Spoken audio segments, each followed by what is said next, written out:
Damos comienzo a un nuevo programa, Servidores de Dios. Quien te habla es Manuel Cornejo. Estaré compartiendo la palabra de Dios y lo haré de una manera expositiva, versículo a versículo. Y en esta ocasión será en la primera carta a los Corintios, capítulo 15 y versículo 9, donde dice: Porque yo soy el más pequeño de los apóstoles, que no soy digno de ser llamado apóstol, porque perseguí a la iglesia de Dios. Comienza diciendo este versículo: porque yo soy el más pequeño de los apóstoles. Nótese que frente al orgullo de muchos de los corintios, contrasta por otro lado la humildad aquí del apóstol, ya que él se califica a sí mismo como el más pequeño de los apóstoles, literalmente el ínfimo de los apóstoles, no en razón de ser el último de los apóstoles llamado por Dios, sino como indigno de serlo. La grandeza de Pablo está en que no podía pensar nunca de sí y su posición sin reparar en su indignidad para ello. Continúa diciendo este versículo, que no soy digno de ser llamado apóstol. Pablo manifiesta en su consideración personal que no era digno de ser llamado apóstol, y esta afirmación contundente sobre su indignidad para el ministerio del apostolado contrasta con la autoridad apostólica que pone de manifiesto cuando era necesario que fuese respetado como tal y obedecido también. En la segunda epístola está el ejemplo de esto, cuando dice: y pienso que en nada he sido inferior a los más eminentes apóstoles. Segunda de Corintios capítulo 11 y versículo 5. De igual manera, escribiendo también a los Gálatas, afirma ser igual a los tres grandes apóstoles, es decir, Jacobo, Pedro y Juan. Gálatas capítulo 2 y los versículos 6 al 9. Y existe aquí un aparente contraste entre la expresión humilde de quien se considera indigno y por otro lado la autoridad manifiesta como apóstol de Cristo. Sigue diciendo este versículo: porque perseguí a la iglesia de Dios. Note que la razón de ambas queda resuelta en la frase final del versículo, cuando dice: porque perseguí a la iglesia de Dios. Así pues, la condición de perseguidor no ha dejado de estar presente en su pensamiento y también en sus escritos, ya que el dato histórico de Lucas es bien expresivo, cuando dice: y Saulo asolaba la iglesia y entrando casa por casa, arrastraba a hombres y a mujeres y los entregaba en la cárcel. Hechos de los Apóstoles, capítulo 8 y versículo 3. Y él mismo testifica sobre ese pasado suyo cuando dice: pues también yo había creído mi deber hacer muchas cosas contra el nombre de Jesús de Nazaret, y esto es precisamente lo que hice en Jerusalén. Yo encerré en cárceles a muchos de los santos, habiendo recibido poderes de principales sacerdotes, y cuando los mataban, yo di mi voto, y muchas veces, castigándolos en todas las sinagogas, los forzaba a blasfemar, y enfurecido sobremanera contra ellos, los perseguía hasta las ciudades extranjeras. Hechos de los Apóstoles, capítulo 26, y los versículos 9 al 11. Y note que aquel que ahora era apóstol de Jesucristo había perseguido sobremanera a la iglesia de Dios y la devastaba. Gálatas capítulo 1 y versículo 13 dice: pues ya habéis oído acerca de mi conducta en otro tiempo, en el judaísmo, que perseguía sobremanera a la iglesia de Dios y la asolaba. En cierta medida podía evitar citar esa condición de perseguidor tan continuamente, porque como él mismo dice, lo hice por ignorancia e incredulidad. Primera de Timoteo, capítulo 1 y versículo 13. Pero en modo alguno se sentía digno de ser apóstol de Jesucristo, por su pasado contra él. Y nótese que en sus declaraciones hace igual referencia a los creyentes que había perseguido, a la Iglesia de Dios, incluso a Jesucristo. La primera gran lección de teología que Pablo recibió en el camino de Damasco es que los creyentes y Cristo son una unidad, de modo que perseguir a uno es perseguir al otro. Hechos de los Apóstoles capítulo 9 y versículo 5 dice: Él dijo: ¿Quién eres, Señor? Y le dijo: Yo soy Jesús, a quien tú persigues. Dura cosa te es dar coces contra el aguijón. Continúo ahora con el versículo 10, donde dice: Pero por la gracia de Dios soy lo que soy, y su gracia no ha sido en vano para conmigo. Antes he trabajado más que todos ellos, pero no yo, sino la gracia de Dios conmigo. Comienza diciendo este versículo: pero por la gracia de Dios soy lo que soy. Note que la gracia había alcanzado a Pablo para salvación. Esa gracia se manifestó en la elección que Dios hizo de él antes de su nacimiento, ya que como todos los hombres fue salvo por gracia mediante la fe, como dice Efesios capítulo 2 y los versículos 8 y 9. Su salvación fue repentina, como señala el versículo 8. Pero sin embargo, no se trata aquí de la gracia orientada a salvación, sino la gracia que hizo de él un apóstol de Jesucristo. El Espíritu Santo le capacitó para el ministerio apostólico mediante el don de apóstol. Y por esa razón, cuando establece un mandamiento, apunta a la gracia que hizo de él lo que era. Digo pues, por la gracia que me es dada. Romanos capítulo 12 y versículo 3. La autoridad de Cristo está presente en los mandatos apostólicos, porque el apóstol es enviado por él para establecer los principios rectores de la doctrina y de la ética cristiana. La gracia, por tanto, tiene que ver, como se dijo anteriormente, con el don de apóstol, ya que como apóstol de Cristo sus palabras revisten la autoridad del Señor. Note lo que dice la primera carta a los Corintios, capítulo 14, versículo 37. Si alguno se cree profeta o espiritual, reconozca que lo que os escribo son mandamientos del Señor. La gracia produjo en él un cambio total y no solo religioso. La segunda carta a los Corintios, capítulo 4 y versículo 6, dice: Porque Dios, que mandó que de las tinieblas resplandeciese la luz, es Él el que resplandeció en nuestros corazones para iluminación del reconocimiento de la gloria de Dios en la faz de Jesucristo. Note cómo Pablo reconoce con ello que su vida es el resultado de una operación de la gracia divina, de modo que fue la gracia que hizo de él lo que era, ya que de no haber sido por la gracia hubiera sido solo perseguidor e injuriador en lugar de apóstol. Sigue diciendo este versículo: y su gracia no ha sido en vano para conmigo. Este aspecto de la gracia tiene que ver con su ministerio como apóstol, y hay muchos versículos en los cuales así lo señala, pero daré solamente 3, como por ejemplo, Romanos capítulo 1 y los versículos 1 al 5, primera carta de los Corintios capítulo 3 versículo 10 y Efesios capítulo 3 versículo 2, 7 y 8. La gracia de Dios actuaba en él, generando la disposición en una entrega total y sin reservas. Pablo no fue rebelde a la comisión divina que le había sido encomendada. Sigue diciendo este versículo: antes he trabajado más que todos ellos.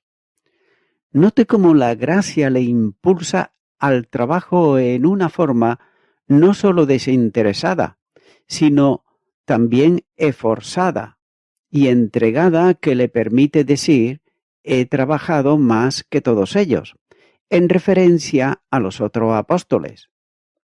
El que se consideraba como ínfimo al lado de ellos es mayor que todos en cuestión de trabajo, y no es preciso dedicar espacio que demuestre esta verdad, ya que es suficiente apreciar las muchas iglesias fundadas por su ministerio, los trabajos sin número en la evangelización de los distintos lugares, también las persecuciones por las que tuvo que pasar, y finalmente la entrega de su vida en sacrificio personal de fidelidad y compromiso.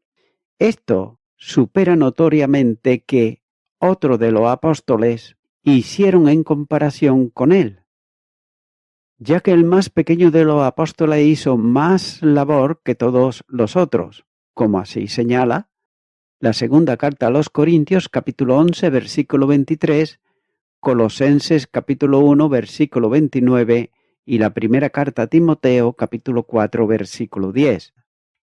Como labor demostrada, había llenado todo con el Evangelio, es decir, desde Asia hasta Europa. Romanos, capítulo 15, los versículos 18 y 19. Ya que su anhelo era proseguir proclamando la buena nueva de salvación hasta lo último de la tierra. Romanos capítulo 15 y los versículos 23 y 24. En el campo de los escritos hay 13 epístolas de Pablo. Por consiguiente, sobrepasa ampliamente en relación con los otros cuyos escritos quedan recogidos en el Nuevo Testamento. Cuando dice que trabajó más que todos ellos, no está refiriéndose al trabajo total de todos los apóstoles, sino al individual de cada uno de ellos. Es decir, ninguno de los otros llegó a la misma dimensión de trabajo que él hizo, ya que la fuerza dinámica para realizar esa ingente labor fue el poder de la gracia, que actuaba en él por el poder del Espíritu. La segunda carta a los Corintios, capítulo 3, versículo 5, dice: No que seamos competentes por nosotros mismos para pensar algo como de nosotros mismos, sino que nuestra competencia proviene de Dios. Sigue diciendo este versículo: sino la gracia de Dios conmigo. Note cómo Pablo reconoce la acción de Dios en él, de modo que era un instrumento usado por el Señor para hacer su voluntad. Por eso él puede afirmar cuando dice: pero no yo, sino la gracia de Dios conmigo. Por otro lado, la preposición con expresa el sentido de en unión con, en este caso, en unión con Dios. Pablo toma de la gracia la provisión de recursos para todo su trabajo. El apóstol testifica que su poder no proviene de sus esfuerzos personales, sino de la gracia de Dios. Y nótese que no dice yo con la gracia, sino al revés, la gracia conmigo. La gracia le convierte en un instrumento poderoso en las manos de Dios, y no al revés. Como escribe por otro lado el doctor Lacueva cuando dice: la gracia poderosa de Dios era como la despensa inagotable de la que él sacaba constantemente fuerzas para proseguir su trabajo. Fin de la cita. El texto no puede tomarse en modo alguno como referente a su salvación, sino como expresión de su ministerio. También es de apreciar que habla de trabajo y de deseo personal para hacerlo, pero en el adverbio humano no coopera absolutamente con la obra de salvación que es sólo de Dios.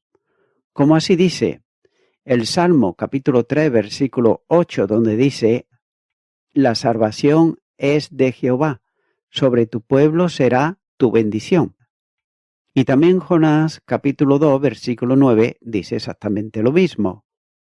Sin embargo, en el ministerio la voluntad del hombre es la potenciada por la gracia de Dios, ya que Es Dios el que en vosotros produce así el querer como el hacer, por su buena voluntad.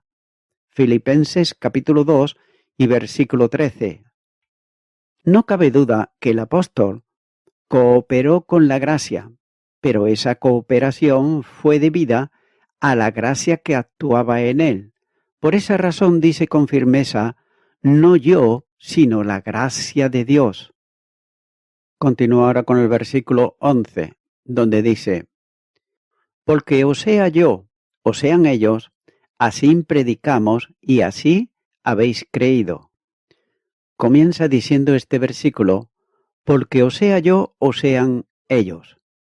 No importa quién haga la obra de predicar el Evangelio de la gracia, ya que lo importante es que sea predicado.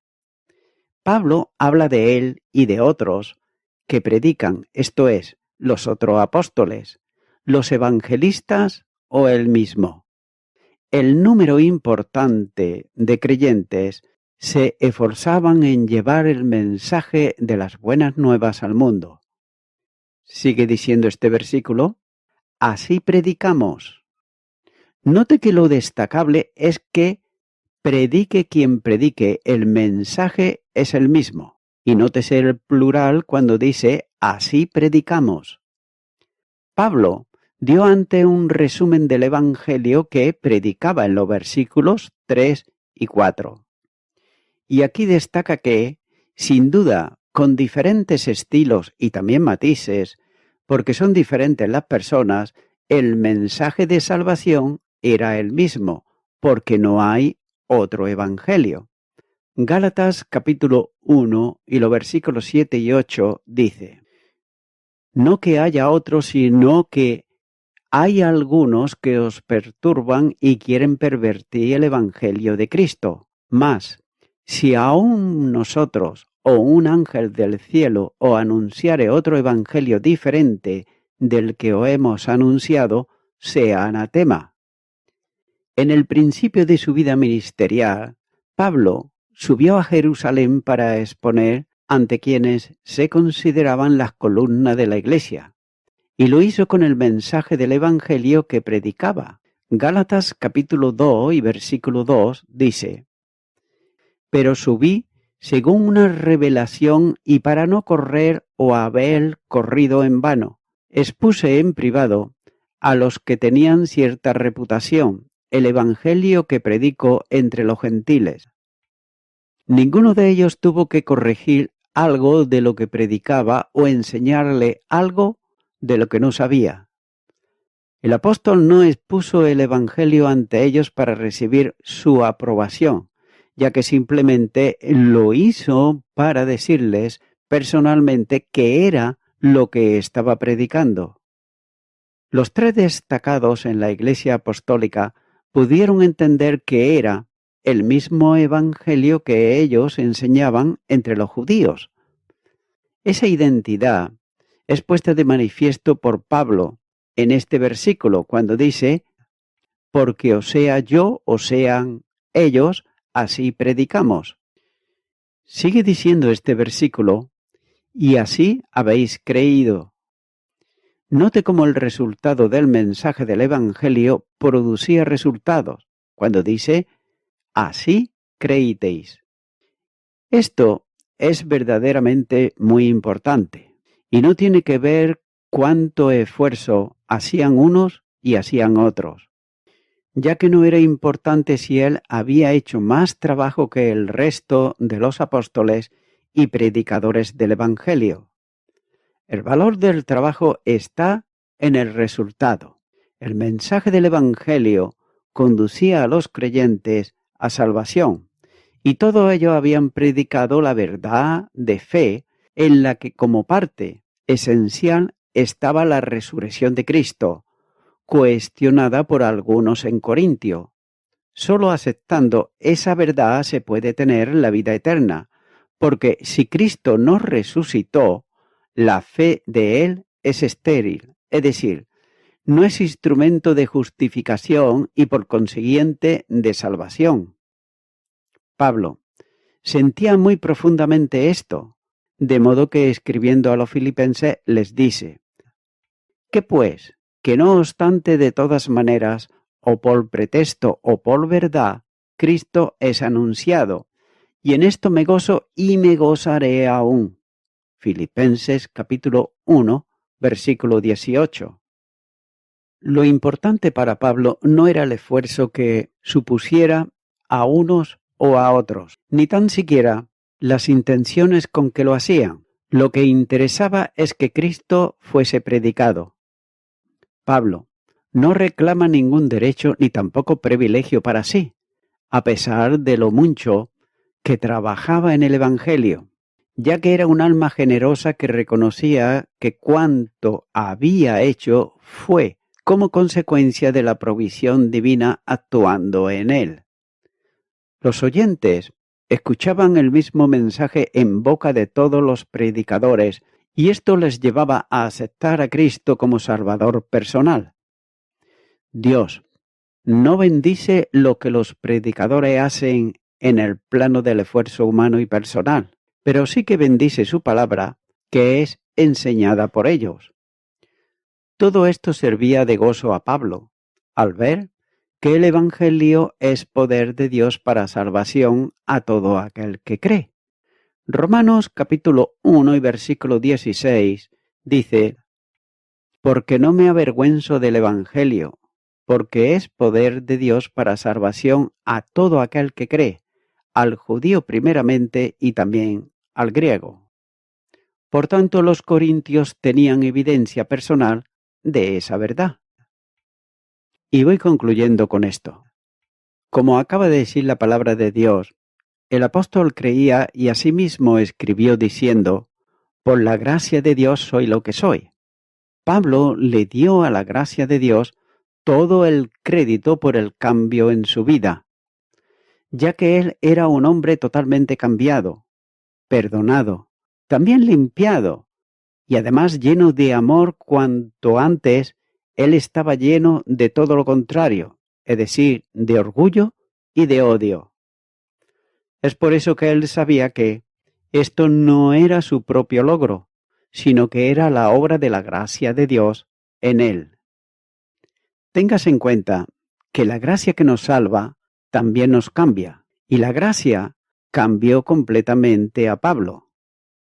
Amigo y amiga oyente, no puedes recibir la gracia de Dios sin ser cambiado por ella, ya que los cambios no vienen de una sola vez, y los cambios no están completos hasta que pasemos a la siguiente vida, que es la vida que nos da el Salvador Jesucristo.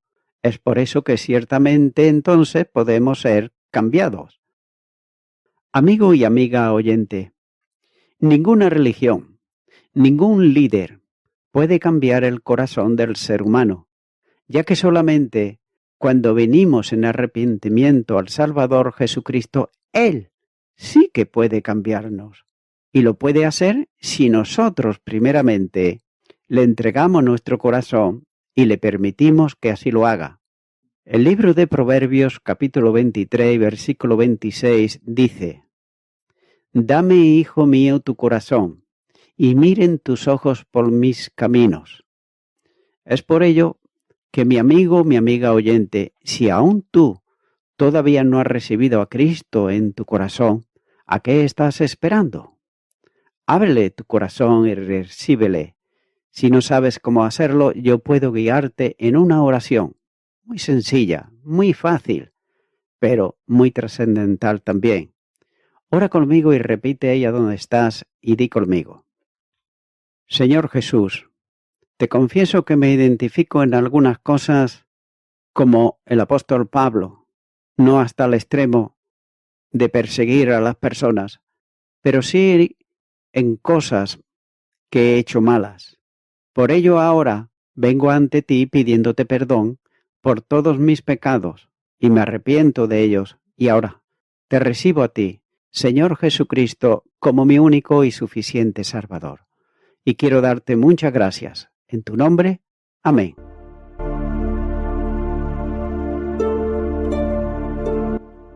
Amigo y amiga oyente, si tú has hecho esta oración de corazón, te recomiendo que comiences a orar a Dios en primer lugar, en el nombre del Señor Jesucristo. Orar a Dios no es rezar, sino que es hablar con una persona. También te recomiendo que leas la palabra de Dios y lo hagas a diario. Comienza, por ejemplo, con el Nuevo Testamento.